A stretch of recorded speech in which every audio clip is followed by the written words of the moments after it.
It's college football time, so let's pick the biggest games versus the spread and make ridiculous football food. It's easy call. These are your spooky Week 9 matchups. This week we are also making a spicy egg, bacon, and hash brown breakfast sandwich with Jessica Kozlow from the Incredible Squirrel in LA. Right now I am at Union Grounds here in Brooklyn, an outstanding bar, and I've got my candy and my assistants for this week's picks. So, first off, and could not imagine we'd be leading with this, Notre Dame on the road, 9.5-point favorites at Temple. And here's what you need to know about Temple. The Owls have a crunchy defense, and they are going to cause and inflict pain upon Notre Dame. But unfortunately for the Owls, their offense is, and I don't mean to be mean here, a little bit sour. But Notre Dame-wise, even though their defense, especially up front against the run, can be a little bit candy-coated, they're not all that good.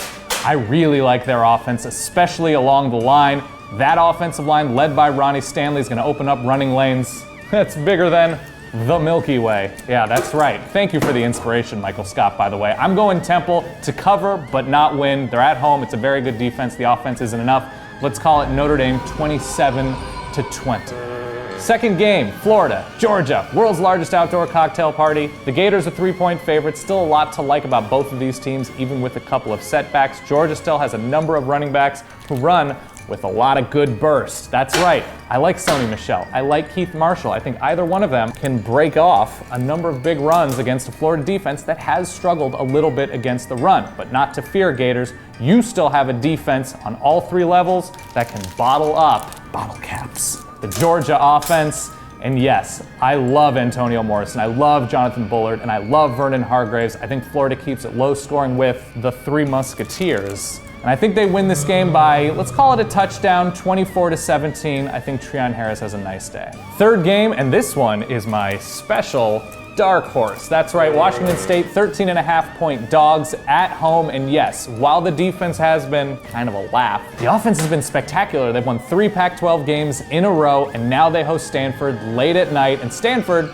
clearly the best team in the conference at this point, with an offensive line that can pretty much crush everybody to pieces. They are that good, and since the receivers have stopped dropping everything with their butterfingers, Kevin Hogan's been excellent. You know what? I'm gonna go with the weirdness on the Palouse. I don't think Washington State wins, but I think they make this a game because Luke Falk is that good, and Stanford has one weird game in them. So let's call this 31-28. Yeah, I think it's about a 3-point game. I think it's a nail-biter, but Stanford pulls it out. Game number 4, Ole Miss, 6-point favorites on the road at Auburn. Of course, the Tigers coming off of a pretty heartbreaking quadruple overtime loss to Arkansas, and Ole Miss coming off of a very nice win against Texas A&M.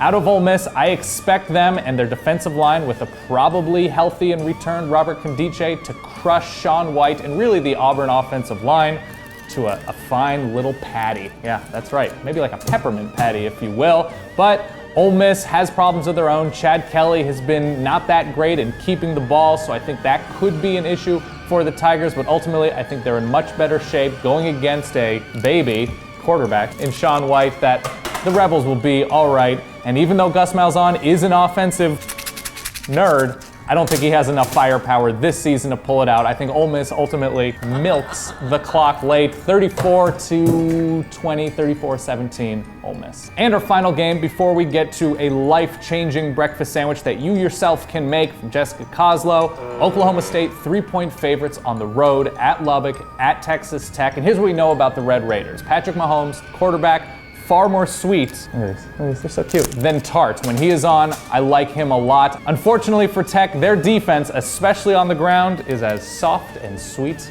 as nougat. It is. It really, really is. As for the Cowboys, who, yes, have played kind of a gummy soft schedule, they're still undefeated. And a good reason for that is Mason Rudolph, who is actually quite good in his own right. He makes a lot of really nice passes and should be able to get his against a pretty soft Texas Tech defense. That said, not everybody gets out of Lubbock alive. I'm not buying Oklahoma State right now. I think Patrick Mahomes is a huge game in a shootout. I'm gonna say 49-42. Tech wins outright.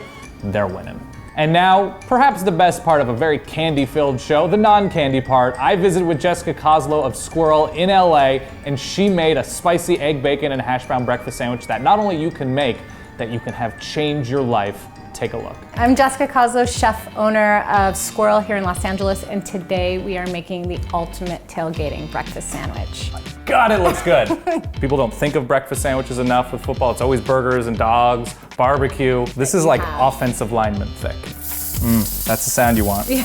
That is that sound. We might have to blur this out because it's pornographic. Now I am basting my bread. I mean, I would go to a gallery that hung up ciabatta with brushed bacon fat. Yeah, I would. Bacon charred scallions, which is a phrase I've never uttered before. What are we doing with these browns? They're gonna go into the bacon fat as well. Because of course, cheesy browns. I'm gonna try and cook these with a little finesse so they're a little softer than normal. So it's all about keeping the eggs off of the bottom of the skillet as often as possible. So we're doing 2 slices on here. 1 slice looks good, 2 slices is just seems cool. better. This is arugula and there's like a little basil in there. The cheesy browns. The cheesy browns. It is the great wall of breakfast. This is hanging in our ciabatta gallery. This is going up there. Oh God. Let me know. I probably have stuff on my face. You do. No, I'm leaving it there. That's for later. My God, if you're in LA, go to Squirrel. Go to Squirrel and order everything on the menu.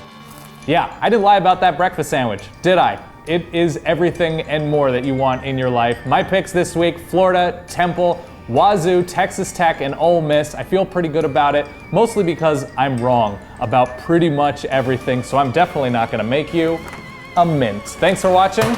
We'll see you next week.